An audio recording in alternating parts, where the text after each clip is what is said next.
গণমাধ্যম জুড়ে চলছে ব্যাপক শোরগোল। আজ সকালেই চট্টগ্রামের বেসরকারি একটি কলেজের ভেতর হতে ভেসে আসে ব্যাপক গোলাগুলির শব্দ। স্থানীয়দের মধ্যে কিছুজন সেই গোলাগুলির উৎস খুঁজতে কলেজ প্রাঙ্গণে পা রাখতে বিল্ডিংয়ের ভেতর হতে নিক্ষেপ করা হয় বোমা। পরিস্থিতি আরও বিরূপ রূপ ধারণ করলে সকলে আন্দাজ করতে পারে তার ভয়াবহতা। মিনিট 15 মধ্যে পুলিশ ক্রাইম এরিয়াতে পৌঁছে সম্পূর্ণ এরিয়া ঘেরাও করে ফেলে। খবর পৌঁছে যায় সামরিক বাহিনীর প্রতিটি সেক্টরেও। আরও একবার দেশের মাটি কলুষিত করার খেলায় মত্ত হয়েছে দস্যু আতঙ্কবাদীরা। এবার কয়টা তাজা প্রাণ ঝরবে কে জানে।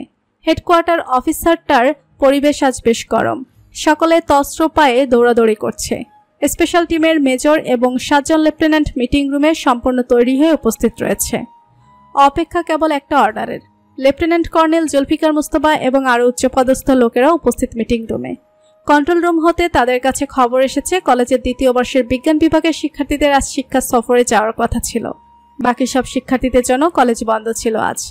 সকাল 6টা বাজে সকল শিক্ষার্থীরা কলেজ প্রাঙ্গণে উপস্থিত হয়, কিন্তু বাস আসতে দেরি করছিল বিধায় শিক্ষকদের আদেশ অনুসারে তারা সকলে নিজ নিজ ক্লাসে গিয়ে বসে।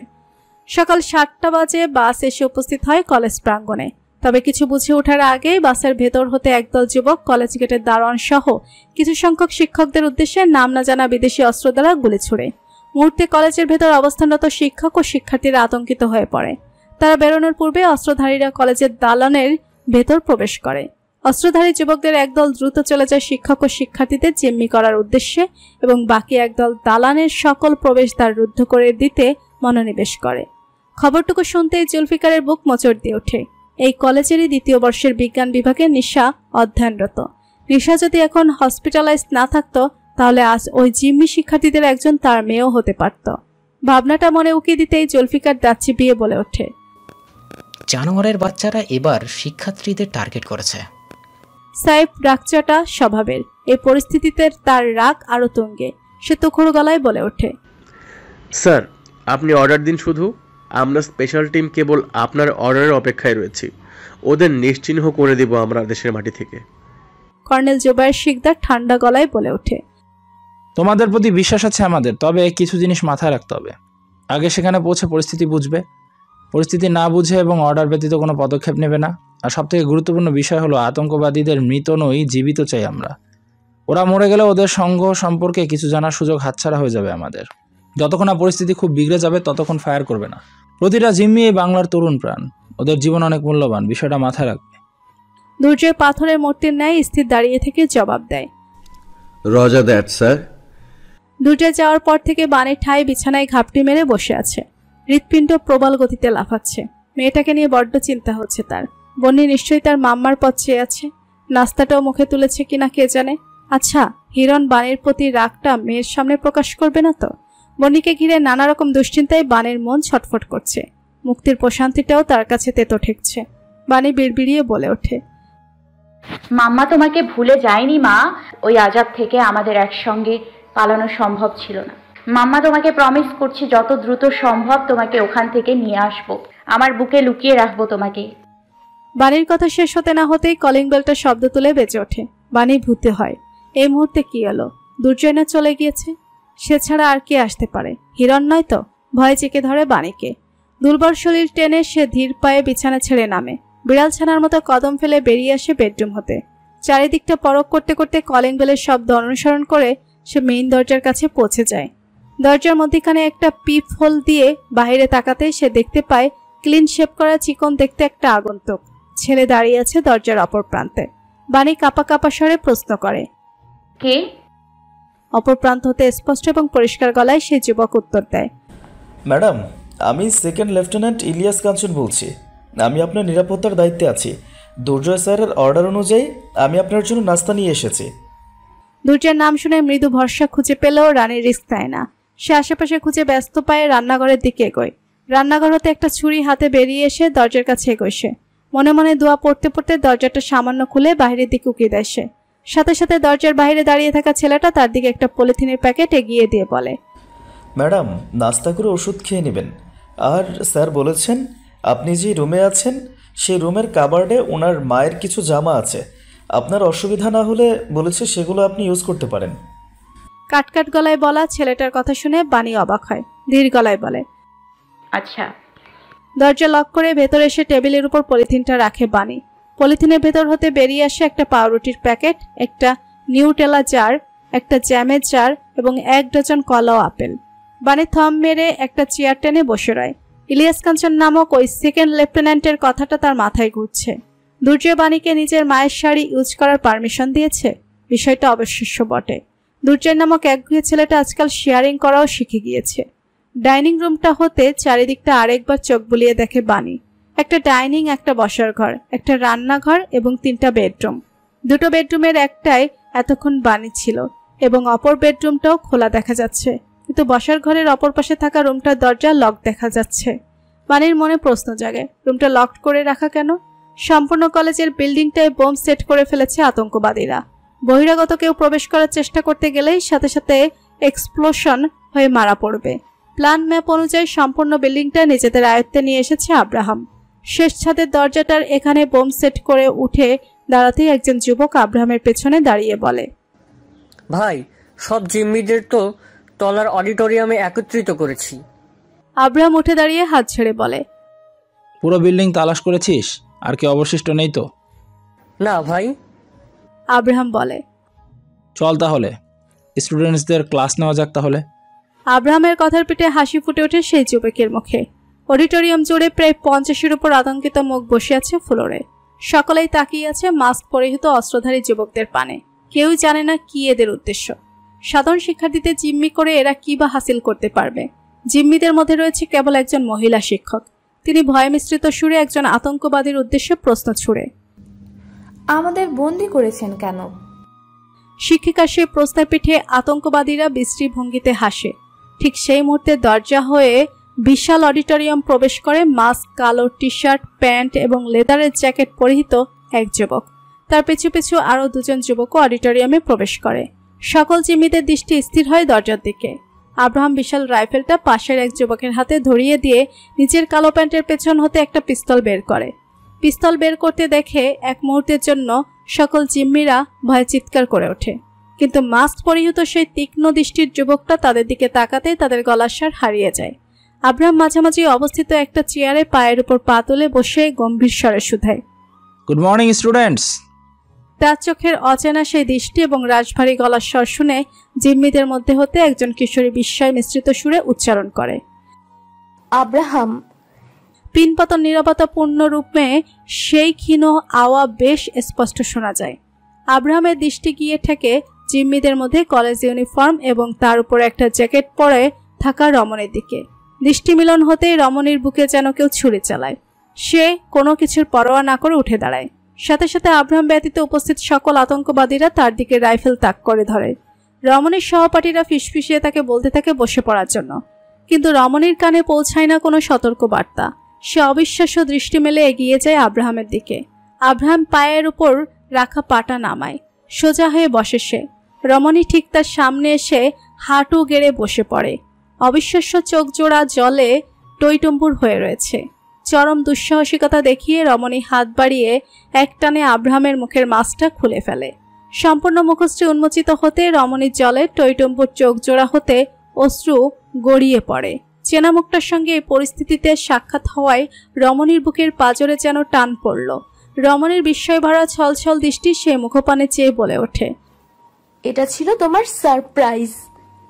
আব্রাহাম হাতের পিস্তলটা সুকৌশলে ধরে তার নলটা রমণীর থুতনির নিচ দিয়ে ধরে। ট্রিগারে আঙুল রেখে একগাল হেসে বলে, তোমার পছন্দ হয়েছে তো রুহি? বন্দুকের নলটা ঠিক কণ্ঠনালীর কাছে ঠেকেছে। তর্জনী আঙুল দ্বারা কেবল ট্রিগার চাপার দেরি। সামান্য চাপ পড়লে বুলেটটা রুহির কণ্ঠনালী ছিঁড়ে বের হবে। এরকম পরিস্থিতিতে সাধারণ মানুষের কীরূপ প্রতিক্রিয়া হওয়া উচিত? ভয়, আতঙ্ক, উৎকণ্ঠা। কিন্তু রুহির মধ্যে সেসব কিছুই কাজ করছে না। এই বুলেট এখন আর কি বা করতে পারবে? তার বিশ্বাস তো ভেঙে গুড়িয়েই দিয়েছে এই পরিচিত মুখোশধারী ভিন্ন পুরুষটা। প্রতারণার খঞ্জরে রক্তাক্ত করে দিয়েছে তার ভেতরটা। অশ্রু জর্জরিত নয়ন যুগলের পানে চেয়ে আব্রাহাম মৃদু হেসে বলে, থ্যাংক ইউ জান। তোমার সাহায্য ছাড়া এই মহান প্ল্যান ম্যাপ রেডি করা সম্ভব হতো না কখনো। আব্রাহামের মুখে উচ্চারিত কথাটা অডিটোরিয়ামে উপস্থিত সকলের কর্ণগোচর হয়। রুহির সহপাঠীরা অবশ্য সুরে চেঁচিয়ে ওঠে, শিক্ষিকা রুনা ফারহানাও ঘৃণা মিশ্রিত স্বরে প্রশ্ন করে, অসভ্য মেয়ে, তুমি এদের সাথে মিলিত? রুহি জবাব দিতে পারে না, সে নীরব ও নিরুত্তর রয়। শিক্ষার্থীদের শোরগোল আরেকটু বেড়ে যায়, সকলেই রুহিকে নানা রকমের প্রশ্ন করে যাচ্ছে। আব্রাহাম চটে যায় উচ্চস্বরে, সে চট করে চেয়ার ছেড়ে উঠে দাঁড়ায়, পিস্তলটা সকলের দিকে তাক করে বাজখাই গলায় বলে ওঠে, যার মুখ দিয়ে একটা শব্দ বের হবে তাকে গুলি করে চিরতরে তার মুখ বন্ধ করে দেব। মুহূর্তেই সবগুলো গলার স্বর হাওয়ায় মিলিয়ে যায়। গান পয়েন্টের সকলে ভীত হয়ে পড়ে। আব্রাহাম তীক্ষ্ণ দৃষ্টি মেলে সকলকে দেখে নিয়ে অডিটোরিয়াম হতে বেরিয়ে যায়। পেছনে রয়ে যায় এক ঝাঁক প্রাণ হারানোর ভয়ে উৎকণ্ঠিত মানুষ। নাস্তা সেরে প্রেসক্রিপশন অনুযায়ী ওষুধ খেয়ে বসে আছে বাণী। এক ঘরটা এ পর্যন্ত বেশ কয়েকবার ঘুরে দেখেছে সে। সিমছাম শৌখিন মানুষের হাতে যে বাড়িটা সাজানো তা দেখে স্পষ্ট বোঝা যাচ্ছে, কিন্তু বাণীর পা জোড়া বারবার গিয়ে থামে সেই রুদ্ধ দুয়ারে। মনে জাগে মৃদু চাপা কৌতূহল, রুমটা বন্ধ কেন? সে উত্তর খুঁজে পায় না সে। হয়তো সেই রুমটা এই বাড়ির মালিকের খুবই ব্যক্তিগত জায়গা। বাণী আর সেদিকে পা মারায় না। অন্যের বাড়িতে তার অনুপস্থিতিতে তারই ব্যক্তিগত ব্যাপারে এত উকিঝুঁকি মারাটা যথেষ্ট কুরুচিপূর্ণ কাজ। বাণী খাবার টেবিলে মাথা এলিয়ে বসে। চোখের সামনে ভেসে ওঠে বন্নির চেহারাটা। সেই মায়া চোখের বাচ্চাটাই তার বেঁচে থাকার একমাত্র কারণ। না হয় এই জীবনের প্রতি বিন্দুমাত্র আগ্রহ নেই বাণীর। মাথা এলিয়ে দেওয়ার কিছুক্ষণের মধ্যেই বাণীর ক্লান্ত চোখ জোড়া বুঝে আসে। ঘুমের রাজ্যে হারিয়ে যেতেই তার চোখের পাতায় ভেসে ওঠে অতীত। সময়টা 2013 সাল, 1420 বঙ্গাব্দ। সময়টা বর্ষাকাল। বাণীদের ব্যাচের ও লেভেল এক্সাম শুরু হতে বাকি কেবল 1.5 মাস। গত 1.5 বছরের অধিক সময়ে বেক বেঞ্চার বাণী তালুকদার মই বেয়ে একটু একটু করে নিচের ব্রোলটা টেনে শাহরিয়ার দুর্জয় নামক ছেলেটার পেছনে এনে স্থির হয়েছে। সবসময় নিজের দুনিয়ায় ঘুরে বেড়ানো মেয়েটা রাতারাতি নিজের জীবন নির্দিষ্ট রুটিনের আয়ত্তে এনেছে। সন্ধ্যা 6টা হলে রাত 9টা পর্যন্ত সময়টা ফিজিক্স, ম্যাথ, কেমিস্ট্রি, বায়োলজি বিষয়ক টিউটরদের পেছনে ব্যয় করেছে। 10টার পর থেকে রাত 1টা পর্যন্ত সময়টা পার করেছে নিজের মতো করে পড়ে। কোনো দিক দিয়ে কোনো খামতি রাখেনি সে। তার এই আমূল পরিবর্তন দেখে তার পরিবার বিষম খেলেও মনে মনে খুশি হয়। ভেবে নেয় হয়তো বয়স বাড়ার সাথে সাথে বাণীর মধ্যে সিরিয়াসনেস কাজ করছে। ও লেভেল এক্সাম শুরু হওয়ার 1.5 মাস পূর্বে স্কুল জীবনের সমাপ্তি উদযাপন করতে শিক্ষার্থীরা মিলে তথাকথিত র্যাগ ডে অনুষ্ঠানের আয়োজন করে স্কুল প্রাঙ্গণে। স্যার ম্যাডামদের সঙ্গে কুশলাদি বিনিময় করে বাণী আরমিনকে নিয়ে ছুটে যায় গ্রাউন্ড ফ্লোরের ওয়াশরুমে। আয়নায় নিজেকে ভালো করে পরখ করে ইউনিফর্মের উপর র্যাগ ডের সাদা টি শার্টটা গায়ে জড়িয়ে নেয় সে। আরমিন বান্ধবীর স্পেশাল ডেতে তাকে সুন্দর করে তৈরি করতে ব্যস্ত। উঁচু করে বাঁধা পনিটেলটা খুলে উন্মুক্ত চুলগুলো চিরুনির সাহায্যে আশ্রয় দেয় সে। নিজের ব্যাগ হতে লিপ টিন্ট বের করে বাণীর ঠোঁটে তা মেখে দিতে দিতে বিজ্ঞান ন্যায় প্রশ্ন করে, আমি তোকে যে সিনেমার লিস্টগুলো দিয়েছিলাম সেগুলো দেখেছিস? ভালো করে প্র্যাকটিস করেছিস তো? বাণী মুখ লটকে জবাব দেয়, ঘন্টা শিখেছি। ধ্যাত, সিনেমার ডায়লগ মুখস্থ করে গেলেও ভাববে আমি মেমোরাইজ করা পড়া টিচারের সামনে উগরে দিতে এসেছি। আরমিন একটা দীর্ঘশ্বাস ছেড়ে সিরিয়াস মুখ করে বলে, আচ্ছা সিনেমার ডায়লগ বদ। শোন, তুই জাস্ট যাবি আর বলবি আই লাভ ইউ, শেষ, সিম্পল। বাণী নীরবে শুনল আরমিনের কথা। শুনতে যতটা সহজ মনে হচ্ছে বলতে ঠিক ততটাই কঠিন। বাণী প্রশ্ন করে, তোর কি মনে হয় ও আজকে আসবে? আসবে না কেন? গত 2 সপ্তাহ ধরে ক্লাস অফ। হয়তো শুধু র্যাগ ডে থাকলে আসতো না, কিন্তু স্কুলে বেসিক ফর্ম ফিল আপের ডেটও আজকে। অবশ্যই আসবে। 2 বান্ধবী রেডি হয়ে বের হয়ে দুর্জয়কে খুঁজতে। স্কুলের মাঠে সব স্টুডেন্টরা আনন্দে মেতে রয়েছে। শেষ স্মৃতি হিসাবে একে অপরের টি শার্টে লিখে দিচ্ছে কিছু সংখ্যক শব্দ। সব ভিড়ে খুঁজেও যখন দুর্জয়ের কোনো হদিস মিলে না, তখন বাণীর খেয়াল হয় দুর্জয় কোথায় থাকতে পারে। বাণী যাওয়ার আগে আরমিন তাকে জড়িয়ে ধরে বেস্ট অফ লাক জানায়। স্কুলের পেছনে শুনশান বাস্কেটবল কোর্টে পা রাখতেই বাণী দেখে কঠোর একটা বেঞ্চিতে মাথা নত করে বসে আছে কাঙ্ক্ষিত মানুষ। বাণীর মুখে হাসি ফুটে ওঠে। সে এগিয়ে গিয়ে নিঃশব্দে বেঞ্চির একপাশে বসে প্রফুল্ল গলায় বলে ওঠে, ইয়ো টপার, তোমার সাদা টি শার্টে কেউ মার্কার দিয়ে দাগ বসিয়ে দেবে সেই ভয়ে এখানে এসে লুকিয়ে আছো? অবশ্য আমার টি শার্টেও আমি এখনো কাউকে দাগ বসাতে দেইনি। ভাবলাম রোল ওয়াইনকেই না হয় সবার আগে সেই সুযোগ দিব। বলে বানি নিজের হাতের মার্কারটা দুর্জয়ের সামনে ধরে। দুর্জয় মাথা তুলে তাকায় না, না কোনো প্রত্যুত্তর করে। দুর্জয়ের কোনো মতিভ্রম না দেখে বানিও নীরব হয়ে যায়, মনে মনে কথাগুলোকে সাজিয়ে নেয়। মিনিট এক পরে কিছুটা সাহস সঞ্চয় করে বলে, I have to say something. বানির আর বাকিটা মুখে বলার সাহস হয় না। সে নীরবে উঠে গিয়ে দুর্জয়ের পিছনে দাঁড়ায়। হাতে থাকা লাল রঙের মার্কারটা দিয়ে সফের টি শার্টে ইংরেজিতে লেখে, আই লাভ ইউ। বানি যতটা না জলদি লেখাটা লিখে দুর্জয় তার চেয়েও দ্রুত মাথা সোজা করে বানির দিকে ফিরে দাঁড়ায়। বিস্ফোরিত চোখে এক পলক বানিকে দেখে নিয়ে নিজের শার্টের উপর পরিহিত টি শার্টটা খুলে হাতে নিয়ে তাতে লেখা 3টি শব্দ পড়ে। অতঃপর রক্তিম দৃষ্টি মেলে বানির দিকে তাকিয়ে চেঁচিয়ে ওঠে, এই বেশরম মেয়ে, ন্যূনতম লজ্জা নেই তোমার মাঝে? বহুদিন ধরে তোমার এই নাটক সহ্য করছি আমি। অল্প বয়সে যে এত পেকে গিয়েছো তোমার বাসায় জানে? কি মনে করেছো তুমি? ফার্স্ট বেঞ্চে বসা, পড়াশোনার প্রতি হঠাৎ সিরিয়াস হয়ে যাওয়া, এই মুখে রংচং মাখা, এসবের কারণ আমি বুঝি না?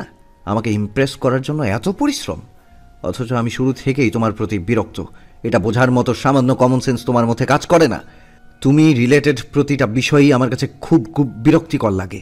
তোমার গান, তোমার গিটারের টুংটাং শব্দ, তোমার উচ্চ শব্দের হাসি, তোমার এই অতিরিক্ত এক্সট্রোভার্ট আচরণ, আমার দিকে তাকিয়ে তোমার বেহায়ার মতো ফ্লাইং কিস ছোড়া, each and everything about you is irritating. আর তোমার সাহস কিভাবে হয় আমার পারমিশন ছাড়া আমার গায়ে হাত দেওয়ার? তার উপর আবার বেহায়ার মতো এসব লিখে বেড়াও। What do you think? তুমি এভাবে আমার টি শার্টে আই লাভ ইউ লিখে দিলে আমি হাসতে হাসতে তোমার প্রপোজাল অ্যাকসেপ্ট করব? I just hate this bloody thing.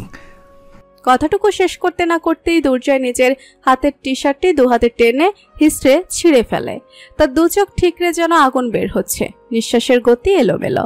হয়তো সর্বদা ঠান্ডা থাকা মানুষগুলো রেগে গেলে এরকমই তাণ্ডবলীলা চালায়। বাড়ি নীরবে দেখে দুর্জয়ের ধ্বংসলীলা।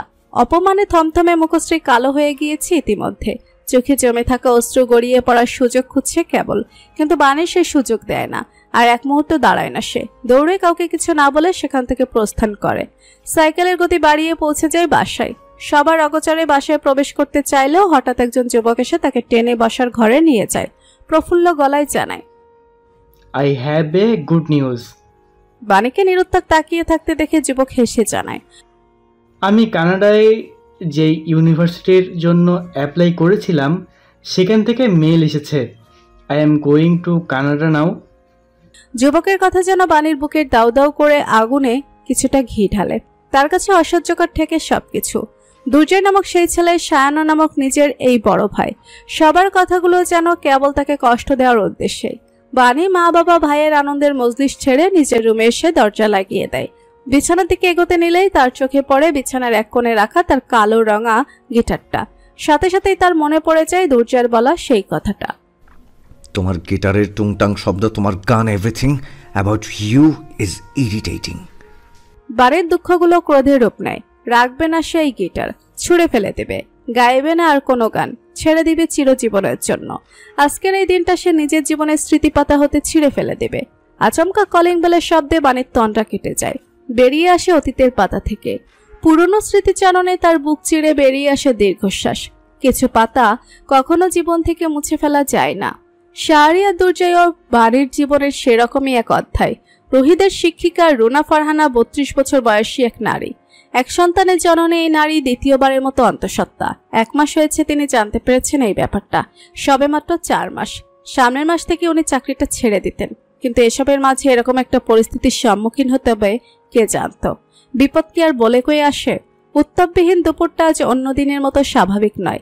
চারিদিকের পরিবেশটা কেমন গুমট এবং থমথমে। আব্রাহাম আর অডিটোরিয়াম রুমের দিকে পা বাড়ায়নি, তবে দূর হতেই বিভিন্ন আদেশ দিয়ে চলেছে সে।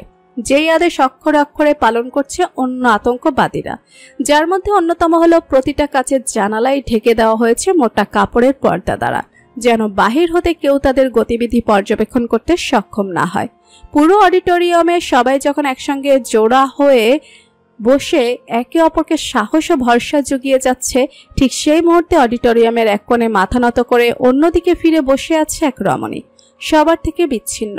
দূর হতে সে আজ করতে পারছে সবার ঘৃণ্য দৃষ্টি। চোখ দুটো তার ফ্লোরের দিকে নিবদ্ধ, দৃষ্টি তুলে তাকানোর অবস্থায় নেই সে। এই ভয়ঙ্কর পরিস্থিতিতেও তার মধ্যে মৃত্যুভয় কাজ করছে। আজ এই আতঙ্কবাদীদের হাতে প্রাণ গেলেও বুঝি তার কিছু যায় আসে না। অতিরিক্ত টেনশন এবং দীর্ঘক্ষণ নিচে বসে থাকার ফলেই বোধহয় রুনা ফারহানা তলপেটে তীক্ষ্ণ ব্যথা অনুভব করছে। ব্যথাটা ক্রমশ কেবল বাড়ছে বই কমছে না। প্রেগনেন্সির সময়টাতে প্রায় মহিলাদের একটু পরপর প্রসাবের চাপ অনুভব করে। মিসেস রুনাও তার ব্যতিক্রম নয়। মধ্যে দু একবার তিনি নিজের সমস্যার কথা জানিয়ে আতঙ্কবাদীদের নিকট আবেদন করেছে যেন তাকে 2 মিনিটের জন্য ওয়াশরুমে যাওয়ার অনুমতি দেওয়া হয়, কিন্তু হৃদয়হীন পশুগুলো ওনার আবেদন অগ্রাহ্য করে। রুনা ফারহানারও আর পিস্তলের বিরুদ্ধে গলা উঁচু করে কিছু বলার আর সাহস হয় না, কিন্তু এই পর্যায়ে তলপেটের ব্যথাটা অসহনীয় ঠেকছে তার কাছে। সইতে না পারে আচমকা তিনি পেট চেপে ধরে তীব্র স্বরে আর্তনাদ করে ওঠে। অডিটোরিয়ামে উপস্থিত সকলের দৃষ্টি নিবদ্ধ হয় তার দিকে। একজন আতঙ্কবাদী এগিয়ে এসে প্রশ্ন করে, চিল্লাস কেন? একেবারে পেট বরাবর গুলি কইরা 20 ব্যথা ছুটাইমু। মিসেস রোনা কোনো প্রত্যুত্তর করতে পারে না, বরং চিৎকার করতে করতে একপাশে হেলে পড়লে একজন শিক্ষার্থী নিচের কোলে ওনার মাথাকে আশ্রয় দিয়ে ব্যাকুল স্বরে বলে ওঠে, ম্যাম অসুস্থ, প্লিজ ওনাকে অন্তত যেতে দিন। একজন কমে গেলে নিশ্চয়ই আপনাদের বড় কোনো ক্ষতি হবে না। শিক্ষার্থীর কথা শুনে একজন আতঙ্কবাদী ক্ষিপ্র পায়ে এগিয়ে এসে রাইফেলের অপর পাশের মাথা দিয়ে তার পিঠে আঘাত করে বলে, খুব জবান চালাইতাছস, দিমু কইটটা। আতঙ্কবাদীর উগ্র আচরণে ভীত হয় সকলে। মুহূর্তে এক বিশৃঙ্খল পরিবেশের সৃষ্টি হয়। রুহি নীরব দর্শকের ন্যায় দেখে সেই দৃশ্য। সে অনেকটা দরজার কাছেই বসেছিল। সব আতঙ্কবাদীরা যখন শিক্ষার্থীদের সাথে ব্যস্ত, সেই সুযোগে সবার দৃষ্টি অগোচরে রুহি অডিটোরিয়াম হতে বেরিয়ে আসে সামান্য মুক্ত অক্সিজেনের আশায়। নিঃশ্বাসের ঘাটতি দেখা দিয়েছে হঠাৎ করে। রুহি নিজের ইউনিফর্মের গলার কাজটা সামান্য টেনে ধরে এলোমেলো পা ফেলে লম্বা করিডোর পেরিয়ে অন্যদিকে মোড় ঘুরতে নিলেই একজোড়া হাত তাকে টেনে একপাশে নিয়ে যায়। রুহি ঝাপসা চোখে সেই হাতের মালিককে দেখতেই তার অস্থিরতার মাত্রা আরো বেড়ে যায়। আব্রাহাম চোখ কুঁচকে বলে, বেরিয়ে এসেছো কিভাবে? খুব সাহস বেড়েছে।